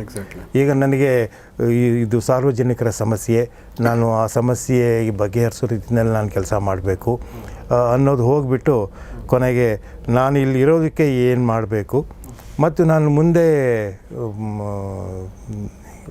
ನನ್ನ ಇಷ್ಟೊಂದು ಹಣ ಕೊಟ್ಟು ಬಂದಿರೋದ್ರಿಂದ ಎಷ್ಟು ಹಣ ನಾನು ಸಂಪಾದನೆ ಮಾಡ್ಕೋಬೇಕು ಮತ್ತು ನನ್ನ ಮುಂದಿನ ಪೋಸ್ಟಿಂಗ್ಗಳಿಗೆ ಎಷ್ಟು ಹಣ ಬೇಕು ಅಂತ ಹೇಳಿಬಿಟ್ಟು ಈಗ ಪೊಲೀಸ್ನಲ್ಲೇ ಒಂದು ಆರ್ಗನೈಸ್ಡ್ ಕ್ರಿಮಿನಾಲಿಟಿ ಬಂದುಬಿಟ್ಟಿದೆ. ಇತ್ತೀಚಿನ ದಿನಗಳಲ್ಲಿ ಪೊಲೀಸ್ನವರೇನೇ ಡ್ರಗ್ಸ್ನಲ್ಲಿ ಇನ್ವಾಲ್ವ್ ಆಗಿದ್ದಾರೆ ಅನ್ನೋದನ್ನು ನಾವು ನೋಡ್ತಾ ಇದ್ದೀವಿ. ಮತ್ತು ಸೀಸ್ ಮಾಡಿದ ಚಿನ್ನನ ತೊಗೊಂಡೋಗಿ ಬೇರೆ ರೀತಿಯಲ್ಲಿ ಮಾಡಿದ್ದಾರೆ, ಇಲ್ಲದೆ ಹೋದ್ರೆ ಬೇರೆ ಲೇಪನ ಮಾಡಿದ್ದಾರೆ ಅಂತ, ಇಲ್ಲದೆ ಹೋದರೆ ಚಿನ್ನನ ಕತ್ಕೊಂಡು ಹೋಗಿಬಿಟ್ಟಿದ್ದಾರೆ ಅಂತ. ಮತ್ತು ಇನ್ಯಾವುದೋ ಒಂದು ಕೇಸ್ನಲ್ಲಿ ಹಣ ಸಿಕ್ತು ಅಂತಂದರೆ ಅದರಲ್ಲಿ ನಿಮಗೆ 20 ಲಕ್ಷ ಸಿಕ್ತು ಅಂದರೆ ನೀವು 2 ಲಕ್ಷ ತೋರಿಸ್ಬಿಟ್ಟು ಇನ್ನು ಮಿಕ್ಕಿದ್ದನ್ನು ನೀವೇ ತೊಗೊಂಡು ಹೋಗಿಬಿಡ್ತೀರಿ. ಸೊ ಈ ರೀತಿಯಾದಂತಹ ಕಂಪ್ಲೇಂಟ್ಗಳು, ಈ ರೀತಿಯಾದಂತಹ ಊಹೆ ಮಾಡೋಕ್ಕಾಗದೇ ಇರೋ ಥರದ ಚಟುವಟಿಕೆಗಳನ್ನು ನಾವು ನೋಡ್ತಾ ಇದ್ದೇವೆ. ಇದು ತುಂಬ ದುಃಖದ ವಿಷಯ ಮತ್ತು ಇದು ಮಹಾ ದೊಡ್ಡ ದುರಂತ. ಇದು ಸದ್ಯಕ್ಕೇನು ದಾರಿ ಕಾಣಿಸ್ತಾ ಇಲ್ಲ. ಹೇಳಿದ್ನೆಲ್ಲ, ನಮಗೆ ಈ ಡೈನಾಮಿಕ್ಸ್ ಚೇಂಜ್ ಆಗೋವರೆಗೂ ಎಲ್ಲಿವರೆಗೆ ಪೊಲೀಸ್ನವರು ನಾವು ಸಾರ್ವಜನಿಕ ಹಿತದೃಷ್ಟಿಯಿಂದ ನಾವು ಕೆಲಸ ಮಾಡಬೇಕು, ನನ್ನ ಸ್ವಾರ್ಥ ಇದರಲ್ಲಿ ಏನೂ ಇರಬಾರ್ದು.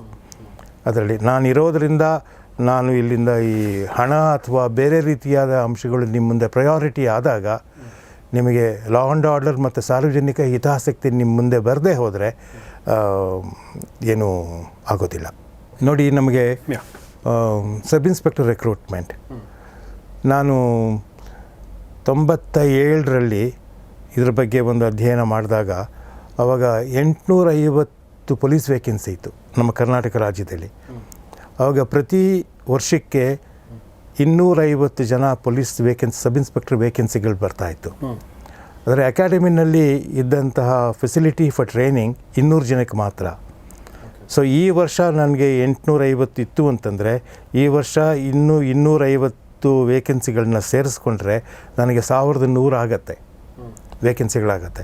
ನಾನು ಈ ವರ್ಷ ನನಗೆ ರಿಕ್ರೂಟ್ಮೆಂಟ್ ಮಾಡ್ಕೊಳ್ಳದೆ ಹೋದರೆ ನಮ್ಮದು ಈ 900 ವೇಕೆನ್ಸಿ ಕೊನೆಗೆ 1300 ಆಗುತ್ತೆ, 1500 ಆಗುತ್ತೆ. ಇನ್ ದಿ ಮೀನ್ ಟೈಮ್ ಬೇರೆ ಹೊಸ ಪೊಲೀಸ್ ಸ್ಟೇಷನ್ಗಳು ಸ್ಯಾಂಕ್ಷನ್ ಆಗುತ್ತೆ ಅಥವಾ ನಮ್ಮ ಸಿಬ್ಬಂದಿಗಳದ್ದು ಆಗ್ಮೆಂಟೇಷನ್ ನಡೆಯುತ್ತೆ. ಹಾಗಾಗಿ ಹೊಸ ವೇಕೆನ್ಸಿಗಳು ಬರುತ್ತೆ. ಸೊ ನಾವು ಹೇಳ್ತೀವಿ ಯಾವಾಗಲೂ ಫ್ರೆಶ್ ಬ್ಲಡ್ನ ನಾವು ಕೊಡಬೇಕು, ಹೊಸ ಸಬ್ ಇನ್ಸ್ಪೆಕ್ಟರ್ಗಳನ್ನ ತೊಗೊಂಬರಬೇಕು ಅಂತ. ಅದು ಆ ರೀತಿ ಆಗ್ತಾಯಿಲ್ಲ. ಅದು ಈಗ ನಮ್ಮದು ಈ ಸಬ್ ಇನ್ಸ್ಪೆಕ್ಟರ್ ರಿಕ್ರೂಟ್ಮೆಂಟ್ ಯಾವ ಹಂತಕ್ಕೆ ಬಂದಿದೆ ಅಂತ ನಾವೇನೇ ನೋಡ್ತಾ ಇದ್ದೀವಿ. ಬೇಲಿನೇ ಎದ್ದು ಹೊಲ ಮೇಯ್ದ ವ್ಯವಸ್ಥೆಗೆ ನಾವು ಬಂದುಬಿಟ್ಟಿದ್ದೀವಿ. ಈ ವ್ಯವಸ್ಥೆ ಕುಸಿದು ಹೋದರೆ ಯಾರು ಕಾಪಾಡಬೇಕು ಇದನ್ನು? ಇನ್ನಾರಿಗೆ ದೂರವೇ ತಂದೆ ಕೂಡಲೇ ಸಂಗಯ್ಯ ಹೇಳಿದ್ನಲ್ಲ ಹಾಗೆ. ಸೊ ಈಗ ಆಮೇಲಿಂದ ಇವಾಗ ಮಾತುಕತೆ ನಡೀತಿದೆ, ಒಟ್ಟು ನಾವು 400 ಜನ ಸಬ್ ಇನ್ಸ್ಪೆಕ್ಟರ್ನ ರಿಕ್ರೂಟ್ಮೆಂಟ್ ಮಾಡ್ತೀವಿ ಅಂತ. 400 ಜನ ಸಬ್ ಇನ್ಸ್ಪೆಕ್ಟರ್ನ ನೀವು ರಿಕ್ರೂಟ್ಮೆಂಟ್ ಮಾಡ್ತೀರಿ ಅಂತ ಇಟ್ಕೊಳ್ಳೋಣ ಒಂದೇ ಬ್ಯಾಚ್ನಲ್ಲಿ. ನಿಮ್ಮದು ವೇಕೆನ್ಸಿಗಳಾದಾಗ ಪ್ರಮೋಷನಲ್ ವೇಕೆನ್ಸಿಗಳು ಬರುತ್ತೆ. ಸೊ ನಿಮಗೆ ಮೊದಲನೇ 10 ವ್ಯಕ್ತಿಗಳು ಪ್ರಮೋಷನ್ ಆಗಿ ಹೊರಟೋಗ್ತಾರೆ ಸೀನಿಯಾರಿಟಿನಲ್ಲಿ. ಕೊನೆಗಿಂದ 400ನೇ ವ್ಯಕ್ತಿ ಅವನು ಸಬ್ ಇನ್ಸ್ಪೆಕ್ಟರ್ ಆಗಿರ್ತಾನೆ. ಅವನ ದುರಾದೃಷ್ಟಕ್ಕೆ ಅವನ ಬ್ಯಾಟ್ಮೇಟ್ ಕೈ ಕೆಳಗಡೆನೇ ಇವನು ಸಬ್ ಇನ್ಸ್ಪೆಕ್ಟ್ರಾಗಿ ಕೆಲಸ ಮಾಡಬೇಕಾಗತ್ತೆ. ಇನ್ಯಾರೋ ಒಬ್ಬರು DSP ಆಗ್ತಾರೆ, ಆ DSP ಕೆಳಗಡೆ ಇವನು ಸಬ್ ಇನ್ಸ್ಪೆಕ್ಟ್ರಾಗಿ ಕೆಲಸ ಮಾಡಬೇಕಾಗಿ ಬರುತ್ತೆ. ನೀವು 400 ಜನನ ಒಟ್ಟಿಗೆ ತೊಗೊಂಡ್ಬಿಟ್ರೆ ನೀವು ಕಾಡರ್ ಮ್ಯಾನೇಜ್ಮೆಂಟ್ ಹೆಂಗೆ ಮಾಡ್ತೀರಿ ನೀವು? ಈ ಥರ ಸಮಸ್ಯೆಗಳನ್ನು ನಾವು ಯಾರೂ ಸೀರಿಯಸ್ ಆಗಿ ಯೋಚನೆ ಮಾಡ್ತಾ ಇಲ್ಲ. ಸೊ ನಿಮ್ಮ ಪ್ರಕಾರ ಇದಕ್ಕೆ ಸೊಲ್ಯೂಷನ್ ಏನು ಅಂತಂದರೆ ಸಣ್ಣ ಬ್ಯಾಚಲ್ಲಿ ರಿಕ್ರೂಟ್ ಮಾಡ್ಬೇಕಂತನಾ? 200-250 ನೀವೇನು ಹೇಳಿ? ಇಲ್ಲ, ನಾನು ಹೇಳ್ತಾ ಬಂದಿದ್ದೇನಪ್ಪ ಅಂತಂದರೆ ಯಾವೇ ವರ್ಷನೂ ತಪ್ಪದೇನೆ ರಿಕ್ರೂಟ್ಮೆಂಟ್ ಮಾಡ್ಕೊಳ್ಳಿ. ಒಂದು ಡೇಟ್ ಇಟ್ಕೊಂಬಿಡಿ. ಈಗ ನಿಮ್ಮ ಅಡ್ಮಿನಿಸ್ಟ್ರೇಟಿವ್ ಕನ್ವೀನಿಯನ್ಸ್ ಪ್ರಕಾರ 1ನೇ ಮಾರ್ಚ್ಗೆ ನಿಮ್ಮದು ಇಂಡಕ್ಷನ್ ಟ್ರೈನಿಂಗ್ ಶುರು ಆಗಬೇಕು ಅಂತಂದರೆ ನೀವು ಅದ್ರ ಹಿಂದಿಂದ ಕೆಲಸ ಮಾಡಬೇಕು. ನೀವು ಯಾವಾಗ ಈ ವೇಕೆನ್ಸಿಗಳ ಬಗ್ಗೆ ಅಡ್ವರ್ಟೈಸ್ಮೆಂಟ್ ಕೊಡಬೇಕು ಪೇಪರ್ನಲ್ಲಿ, ಎಷ್ಟು ದಿನದ ಅವಕಾಶ ಕೊಡಬೇಕು, ಎಷ್ಟು ಅಪ್ಲಿಕೇಶನ್ಸ್ ಬಂತು, ಅದ್ರ ಸ್ಕ್ರೂಟಿನಿ, ಅದರಲ್ಲಿ ಎಲಿಜಿಬಿಲಿಟಿ ಯಾರು ಅಂತ ನೀವು ಗುರುತಿಸಬೇಕು. ಅದಾದಮೇಲಿಂದ ನೀವು ಅವರಿಗೆ physical standards and physical efficiency ಟೆಸ್ಟ್ನ ಮಾಡಬೇಕು. ಆಮೇಲೆ ನೀವು ಅವರಿಗೆ ರಿಟರ್ನ್ ಟೆಸ್ಟ್ ಮಾಡಬೇಕು. ಆಮೇಲೆ ನೀವು ವಯೋವಾಸ್ ಮಾಡಬೇಕು. ವಯೋವಾಸ್ ಆಗಿ ನಿಮ್ಮ ಹತ್ರ ಯಾರು ಸೆಲೆಕ್ಟ್ ಆಗ್ತಾರೆ ಆ ಜನಗಳಿಗೆ ನಿಮ್ಮ ಅಕಾಡೆಮಿಗೆ ಸೇರೋದಕ್ಕೆ ಅವ್ರಿಗೆ ಕನಿಷ್ಠ 15ರಿಂದ 1 ತಿಂಗಳಷ್ಟು ಕಾಲಾವಕಾಶವನ್ನು ಕೊಟ್ಟು ನೀವು ಅವ್ರಿಗೆ ಅಪಾಯಿಂಟ್ಮೆಂಟ್ ಆರ್ಡರ್ಸ್ ಇಶ್ಯೂ ಮಾಡಬೇಕು. ಸೊ ನಿಮಗೆ ಮಾರ್ಚ್ 1ನೇ ತಾರೀಕು ಒಬ್ಬ ವ್ಯಕ್ತಿ ನಿಮ್ಮ ಪೊಲೀಸ್ ಅಕಾಡೆಮಿಗೆ ಬಂದು ಸೇರಬೇಕು ಅಂತಂದರೆ ಅವನಿಗೆ ಕನಿಷ್ಠ 1 ಫೆಬ್ರವರಿಗೆ ಅವನಿಗೆ ಅಪಾಯಿಂಟ್ಮೆಂಟ್ ಆರ್ಡರ್ ಅವನಿಗೆ ತಲುಪಬೇಕು ಅವನಿಗೆ. ಹಾಗಾಗಿ ವರ್ಕ್ ಬ್ಯಾಕ್ವರ್ಡ್ಸ್ ಅಂತ ಹೇಳ್ತಿದ್ದೀವಿ, ಆದರೆ ಅದ್ರ ಪ್ರಕಾರ ಏನೂ ಕೆಲಸ ಆಗ್ತಾಯಿಲ್ಲ. ಏನೇನೋ ಕಾರಣದಿಂದ ನಮ್ಮ ಸಬ್ ಇನ್ಸ್ಪೆಕ್ಟರ್ ರಿಕ್ರೂಟ್ಮೆಂಟ್ ಆಗ್ತಾಯಿಲ್ಲ. ಮತ್ತು ನಾವು ಈ ದೊಡ್ಡ ಗಲಾಟೆನಲ್ಲಿ ನಾವು ಸಿಕ್ಕಾಕೊಂಡಿದ್ದೀವಿ. ಕಳೆದ ಸಲ ಏನಾಗಿದೆ ನಮಗೆಲ್ಲ ಗೊತ್ತು. ಸೊ ಅದು ಕೂಡ ಸುಮಾರು ವರ್ಷಗಳ ಕಾಲ, ಸುಮಾರು ದಿನಗಳ ಕಾಲ ಅದು ಲೇಟ್ ಆಗೋಯಿತು. ಸೊ ಹಾಗೆ ಆಮೇಲೆ ಮಧ್ಯದಲ್ಲಿ ಒಂದಷ್ಟು ರಿಸರ್ವೇಷನ್ ಪಾಲಿಸಿಗಳು ಚೇಂಜ್ ಆಗ್ತವೆ. ಮಧ್ಯದಲ್ಲಿ ಯಾರೋ PI ಎಲ್ಲ ಹಾಕ್ತಾರೆ. ಓಕೆ, ಸೊ ಅದರಿಂದ ಮತ್ತಷ್ಟು ಲೇಟ್ ಆಗುತ್ತೆ. ಒಟ್ಟಿನಲ್ಲಿ it has become very complicated. ಇದ್ರ ಜೊತೆಗೆ ಈ ಬೇರೆ ಥರದ ಆಮಿಷಗಳು. ನೀವು ವಿಕ್ಟಿಮ್ಸ್ ಪರ್ಸ್ಪೆಕ್ಟಿವ್ ಅಂತ ಹೇಳಿದ್ರಲ್ಲ, ನಾನು ಒಂದು ನಿಜವಾದ ಕತೆ ಹೇಳ್ತೀನಿ. ಇದು ನನ್ನ ಪೊಲೀಸ್ ಜೀವನದಲ್ಲಿ ನೋಡಿರೋ ಅತ್ಯಂತ ದುರಂತಮಯ ಘಟನೆ ಇದು. ಒಬ್ಬ ವ್ಯಕ್ತಿ ಒಂದು ಕೆಲಸ ಮಾಡ್ಕೊಂಡಿದ್ದ. ನಾನು ಯಾವ ಜಿಲ್ಲೆ ಅಂತ ನಾನು ಹೇಳೋದಿಲ್ಲ. ಅವನು ಸಾಕಷ್ಟು ಹಣ ಸಂಪಾದನೆ ಮಾಡಿ ಒಂದು ಮನೆ ಕಟ್ಟಿ ಅವನು ಒಂದು ಕಡೆ ಕೆಲಸ ಮಾಡ್ಕೊಂಡಿದ್ದ. ಅವನಿಗೆ ಒಂದು ಚಿಕ್ಕ ಗಂಡು ಹುಡುಗ ಇದ್ದ, ಅವನಿಗೆ ಮಗ ಇದ್ದ. ಅವನಿಗೇನೋ ಒಂದು ತೊಂದರೆ ಆಗಿ ಇದ್ದಕ್ಕಿದ್ದಂಗೆ ಒಂದು ಸರಿ ಆ ವ್ಯಕ್ತಿ ತೀರೋಗ್ಬಿಟ್ಟ. ಓಕೆ. ಆಗ ಈ ಎಂಟೈರ್ ಈ ಸಂಸಾರದ ಜವಾಬ್ದಾರಿ ಈ ಎಮ್ಮನ ತಲೆ ಮೇಲೆ, ಅವನ ಹೆಂಡತಿ ಮೇಲೆ ಬಿತ್ತು. ಅವಳು ಒಂದು ಕಡೆ ಹೋಗಿ ಒಂದು ಡೈಲಿ ವೇಜಸ್ ಮೇಲೆ ಒಂದು ಸಂಸ್ಥೆಯಲ್ಲಿ ಕೆಲಸ ಮಾಡೋಕ್ಕೆ ಶುರು ಮಾಡಿದ್ಲು. ಸುಮಾರು ವರ್ಷ ಮಾಡಿ ಅವಳ ಮಗನ ಸ್ಕೂಲ್ನಿಂದ ಓದಿಸಿ ಅವನು ಬೆಳೆದು ಬಂದ. ಅವನು ನಮ್ಮ ಸಮಾಜದಲ್ಲಿ ಒಂದು ಚಿಕ್ಕ ವಯಸ್ಸಿನ ವಿಧವೆ ಯಾವ ರೀತಿಯಾದಂತಹ ಸಮಸ್ಯೆಗೆ ಒಳಗಾಗ್ತಾಳೆ ಅಂತ ನಾನು ಬಿಡಿಸಿ ಹೇಳಬೇಕಾಗಿಲ್ಲ. ಇವಳು ಕೆಲಸ ಮಾಡೋದನ್ನು ಆ ಸಂಸ್ಥೆಯ ಮಾಲೀಕ ನೋಡಿಬಿಟ್ಟು ಒಂದು ಸರಿ ಕರೆಸ್ದ. ನಿನ್ನನ್ನು ನೋಡಿದರೆ ನೀನು ವಿದ್ಯಾವಂತೆ ಅಂತ ಅನಿಸುತ್ತೆ, ಅದರಲ್ಲಿ ನೀನು ಮಾಡೋ ಕೆಲಸ ಬಹಳ ಚೆನ್ನಾಗಿದೆ. ನೀನು ನಮ್ಮ ಸಂಸ್ಥೆಯಿಂದಲೇ ನೀನು ಕ್ಲಾರ್ಕ್ ಕಮ್ ಮ್ಯಾನೇಜರ್ ಆಗಿ ಯಾಕೆ ಕೆಲಸ ಮಾಡಬಾರ್ದು, ನೀನು ಯಾತಕ್ಕೆ ಈ ರೀತಿ ಡೈಲಿ ವೇಜಸ್ನಲ್ಲಿ ಕೆಲಸ ಮಾಡಬೇಕು ಅಂತ ಹೇಳಿದಾಗ ಅವಳು ಒಪ್ಪಿಕೊಂಡು ಅವಳು ಕೆಲಸ ಮಾಡೋಕ್ಕೆ ಶುರು ಮಾಡಿದ್ಲು. ಅವಳಿಗೆ ಬರೋ ಈ ಎಕ್ಸ್ಟ್ರಾ ಹಣದಿಂದ ಅವಳು ಮಗನ್ನ ಓದಿಸಿ ಅವಳು ಎಂಜಿನಿಯರ್ ಮಾಡಿದ್ಳು. ಗಂಡ ಒಂದು ಮನೆ ಕಟ್ಟಿಸಿದ್ದ. ಇಷ್ಟೆಲ್ಲ ಸಂಸಾರದ ಜವಾಬ್ದಾರಿಗಳು ಬಂದಾಗ ಅವಳು ಆ ಮನೆಯನ್ನು ಬಾಡಿಗೆಗೆ ಕೊಟ್ಟಿದ್ಳು. ಅವರು ಬಾಡಿಗೆಗೆ ತಗೊಂಡಂತಹ ವ್ಯಕ್ತಿಗಳು ಅದನ್ನು ಒಂದು ಊರಿನಿಂದ ಹೊರಗಡೆ ಇದ್ದಿದ್ದರಿಂದ ಅದನ್ನು ಒಂದು ಕ್ಲಬ್ ಆಗಿ ಉಪಯೋಗಿಸ್ತಾಯಿದ್ರು. ಮಗ ಬೆಳೆದು ಎಂಜಿನಿಯರ್ ಆದ. ಆಮೇಲಿಂದ ಅವನ ಅಮ್ಮನಿಗೆ ಹೇಳ್ದ, ನೀನು ಇಷ್ಟೆಲ್ಲ ಕಷ್ಟಪಟ್ಟು ನೀನು ಓದಿಸಿ ನನ್ನನ್ನು ಬೆಳೆಸಿದ್ಯಾ, ನಾನು ಎಂಜಿನಿಯರ್ ಆಗಿದ್ದೀನಿ, ಇವಾಗ ನೀನು ಕೆಲಸ ಮಾಡೋದು ಅವಶ್ಯಕತೆ ಇಲ್ಲ, ನಾವು ನಮ್ಮ ಮನೆಗೇ ವಾಪಸ್ ಹೋಗೋಣ, ನಮ್ಮ ಮನೆ ಎದುರುಗಡೆ ಇರೋ ಓಪನ್ ಜಾಗದಲ್ಲಿ ನಾನೊಂದು ಫ್ಯಾಬ್ರಿಕೇಷನ್ ಯೂನಿಟ್ನ ನಾನು ಮಾಡ್ಕೊತೀನಿ, ನಾನು ನೀನು ಮನೆಯಲ್ಲಿರೋಣ, ಮುಂದಿನ ಜಾಗನ ಉಪಯೋಗಿಸ್ಕೊಂಡು ನಮ್ಮ ಫ್ಯಾಕ್ಟ್ರಿಗಳು ಮಾಡೋಣ ಅಂತ ಹೇಳ್ದ. ಅಷ್ಟೊತ್ತಿಗಾಗಲೇ ಇವರು ಈ ಕ್ಲಬ್ ಆಗಿ ನಡೀತಾ ಇತ್ತಲ್ಲ, ಅದನ್ನು ಲೋಕಲ್ ಪೊಲೀಸರ ಮುಂದೆ ಹೋಗಿ ಕೇಳಿದಾಗ ಅವರು ಆ ಕ್ಲಬ್ಬನ್ನು ಇವರು ವಶಕ್ಕೆ ಕೊಡೋದಕ್ಕೆ ಒಪ್ಪಲಿಲ್ಲ. ಯಾರು? ಪೊಲೀಸ್ನವರು. ಅದು ಕೇಸ್ ಆಗಿತ್ತು, ಅದ್ರ ಮೇಲೆ ಕೇಸ್ ಏನೂ ಆಗಿರಲಿಲ್ಲ. ಇವ್ರು ಹೋಗ್ಬಿಟ್ಟು ಈ ರೀತಿ ನಾವು ಬಾಡಿಗೆ ಕೊಟ್ಟಿದ್ವಿ, ಇವರು ಇದನ್ನು ಕ್ಲಬ್ ಆಗಿ ನಡೆಸ್ತಾ ಇದ್ದಾರೆ, ಈಗ ನಮ್ಮ ಮನೇನ ನಮಗೆ ವಾಪಸ್ ಕೊಡಿ ಅಂತ ಅವರು ಕೇಳಿದರು. ಇದು ಹ್ಯೂಮನ್ ಪ್ರಾಬ್ಲಮ್. ಇದು ಪೊಲೀಸ್ನವ್ರಿಗೆ ಕ್ಲಬ್ನ ವ್ಯವಸ್ಥೆ ಗೊತ್ತಲ್ಲ ನಿಮಗೆ, ಅದರಿಂದ ದುಡ್ಡು ಬರ್ತಾ ಇರುತ್ತೆ ಪೊಲೀಸ್ನವ್ರು. ಅದಕ್ಕೆ ಅವರು ಈ ಮನೇನ ಅವರ ವಶಕ್ಕೆ ಕೊಡೋದಕ್ಕೆ ಇವರು ಅವಕಾಶ ಮಾಡಿಕೊಡ್ಲಿಲ್ಲ. ಇದರಲ್ಲಿ ಮುಖ್ಯವಾದ ಪಾತ್ರ ವಹಿಸಿದವರು ಒಬ್ಬರು ಅಡಿಷನಲ್ SP, ಒಬ್ಬರು DSP. ಇದು ಒಂದು ದಿವಸ ಇವರೇನು ಮಾಡಿದ್ರು ಅಂತಂದರೆ, ನಾನು ಯಾವುದೋ ಒಂದು ಬೆಂಗಳೂರಿಗೆ ನಾನೊಂದು ಕೆಲಸಕ್ಕೆ ಹೋಗಿದ್ದೆ, ಮತ್ತು ಅಲ್ಲಿಯ ಜೂರಿಸ್ಡಿಕ್ಷನಲ್ ಸಬ್ ಇನ್ಸ್ಪೆಕ್ಟರ್ ಅವನೊಂದು ಕೋರ್ಟ್ ಡ್ಯೂಟಿ ಮೇಲೆ ಬೇರೆ ಯಾವುದೋ ಒಂದು ಪಕ್ಕದ ಜಿಲ್ಲೆಗೆ ಹೋಗಿದ್ದ. ಸೊ ಎರಡೂ ಅವಕಾಶಗಳನ್ನು ಉಪಯೋಗಿಸ್ಕೊಂಡ್ಬಿಟ್ಟು ಇವರು ಅವರ ಕ್ಲಬ್ನಲ್ಲಿ ಇದ್ದ ಒಂದು ಹಳೆ ಫರ್ನಿಚರ್ನ ತೊಗೊಂಡೋಗಿ ಇವರು ಯಾವ ಮನೆಯಲ್ಲಿ ಬಾಡಿಗೆಗಿದ್ದರು ಆ ಬಾಡಿಗೆ ಮನೆ ಮುಂದೆಗಡೆ ಹಾಕಿಬಿಟ್ಟು ಕೊನೆಗೆ ಇವ್ರ ಮೇಲೆ ನಮ್ಮ ಫರ್ನಿಚರ್ನ ಇವರು ಕದ್ಕೊಂಡು ಹೋಗಿದ್ದಾರೆ ಅಂತ ಕೇಸ್ ಮಾಡಿಸ್ಬಿಟ್ರು. ಐ ಡಿಂಟ್ ಗೆಟ್ ಅಂದರೆ ಯಾರು ಮಾಡ್ತಾರೆ ಸರ್ ಇದನ್ನು? ಈ ಕ್ಲಬ್ ತಾಯಿ ಮತ್ತು ಮಗ ಪೊಲೀಸ್ನವ್ರ ಹತ್ರ ಹೋಗ್ಬಿಟ್ಟು ನಮಗೆ ನಮ್ಮ ಮನೆಯನ್ನು ನಮಗೆ ವಾಪಸ್ ಕೊಡಿ ಅಂತ ಕೇಳಿದ್ರು. ಆದರೆ ಈ ಕ್ಲಬ್ ಬೇರೆಯವ್ರ ವಶದಲ್ಲೇ ಇರೋದು ಪೊಲೀಸ್ನವ್ರಿಗೆ ಸ್ವಲ್ಪ ಲಾಭದಾಯಕವಾದ್ದರಿಂದ ಅವ್ರು ಅದನ್ನು ಮಾಡಿರಲಿಲ್ಲ. ಈ ಅಮ್ಮ ಯಾವಾಗಲೂ ನಮ್ಮ ಹತ್ರ ಬರ್ತಾಳಲ್ಲ, ಇವಳನ್ನ ಹೆಂಗೆ ತಡೆಯೋದು, ಅವಳನ್ನ ತಡಿಬೇಕು ಅಂತ ಹೇಳಿಬಿಟ್ಟು ಈ ಅಡಿಷನಲ್ SP ಮತ್ತು DSP ಇಬ್ಬರು ಒಟ್ಟಿಗೆ ಸೇರಿಕೊಂಡು ಆ ಕ್ಲಬ್ನಲ್ಲಿದ್ದು ಮುರಿದೋಗಿರೋ ಫರ್ನಿಚರ್ನ ತೊಗೊಂಡು ಬಂದು ಈ ಅಮ್ಮನ ಮನೆ ಕಾಂಪೌಂಡ್ನಲ್ಲಿ ಹಾಕಿ ಕೊನೆಗಿಂದ ಅವ್ರ ಕಡೆಯಿಂದ ಒಂದು ಕಂಪ್ಲೇಂಟ್ ತೊಗೊಂಡ್ರು ಕ್ಲಬ್ನವ್ರ ಕಡೆಯಿಂದ, ನಮ್ಮ ಫರ್ನಿಚರ್ನ ಇವರು ತೊಗೊಂಡು ಕಳ್ತನ ಮಾಡ್ಕೊಂಡಿದ್ದಾರೆ ಅಂತ. ಈ ಸಬ್ ಇನ್ಸ್ಪೆಕ್ಟರ್ ಇಲ್ಲದೆ ಇರೋ ಟೈಮ್ನಲ್ಲಿ ಅವ್ರ ಎದುರುಗಡೆ ಅವ್ರ ವಿರುದ್ಧ ಈ ಒಂದು ಕೇಸ್ನ ರಿಜಿಸ್ಟರ್ ಮಾಡಿ ಕೊನೆಗೆ ತಾಯಿ ಮಗನ ಪೊಲೀಸ್ ಸ್ಟೇಷನ್ಗೆ ಕರ್ಕೊಂಡೋಗ್ಬಿಟ್ಟಿದ್ರು. ಓಕೆ. ನಾನು ಬೆಂಗಳೂರು ಕೆಲಸ ಮುಗಿಸ್ಕೊಂಡು ವಾಪಸ್ ಬಂದಾಗ ನಮ್ಮ ಮನೆಗೆ ಒಬ್ಬರು ಲಾಯರ್ ಬಂದು ಈ ರೀತಿ ಒಂದು ಕೇಸ್ ಆಗಿದೆ, ಇದು ನಿಮ್ಮ ಗಮನಕ್ಕೆ ಬಂದಿದೆಯಾ, ನೀವು ಈ ಅನ್ಯಾಯನ ತಡಿಬೇಕು ಅಂತ ಹೇಳಿದ್ರು.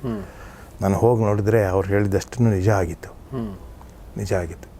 ನಾನು ತಾಯಿ ಮಗನ್ನ ಬಿಟ್ಟು ಕಳಿಸಿ ಕೊನೆಗೆ ಇದು ಯಾವುದನ್ನು ಕೇಸ್ ಅಂತ ರಿಜಿಸ್ಟರ್ ಮಾಡಿದ್ರು ಅದ್ರದ್ದು ಯಾವುದು ಮುಂದೆ ಹೋಗದೆ ಇರೋ ರೀತಿಯಲ್ಲಿ ಏನೇನು ಮಾಡಬೇಕು ಅದನ್ನೆಲ್ಲನೂ ಮಾಡಿ ನಾನೇ ಎದುರುಗಡೆ ನಿಲ್ಲಿಸಿ ಆ ಮನೆ ಖಾಲಿ ಮಾಡಿಸಿ ಕ್ಲಬ್ನ ಖಾಲಿ ಮಾಡಿಸಿ ಇವರ ತಾಯಿ ಮಗನಿಗೆ ಆ ಮನೆಯನ್ನು ಅವ್ರ ವಶಕ್ಕೆ ಕೊಟ್ಟು ನಾನು ಬಂದೆ.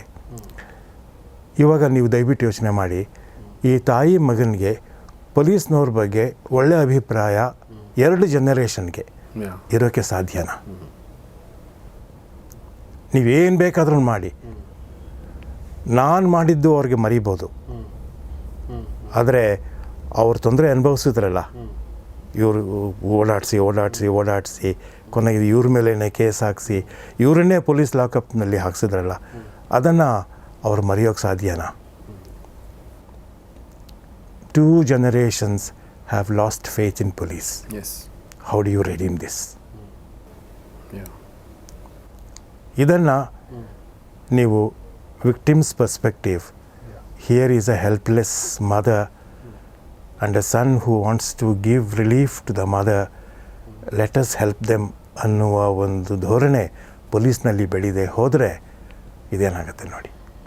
This is one of the saddest things I have, one of the most shameful things I have seen.